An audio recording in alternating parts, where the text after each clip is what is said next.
Здравейте на всички! Как сте? Много ви обичам да знаете. Ай, гледайте сега тук. Това знаете ли какво е? Само, че то малко, ама за напред, че станат големи. Това се казва чиримояс. Чиримояс. Една.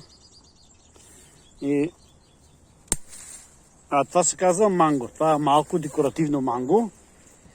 Интересна работа. И вижте колко интересно, вече цъфти. Ще дава плод. Сега сме март. Това е по-нормален сорт. И той така. Дава плод. Его е. Чакай да ви покажа. Дава плод. Не са много големи, ама от слънчевата страна са големи. Ето вижте, са големи. Това е. Аглакате и его е. Вижте как цъфти.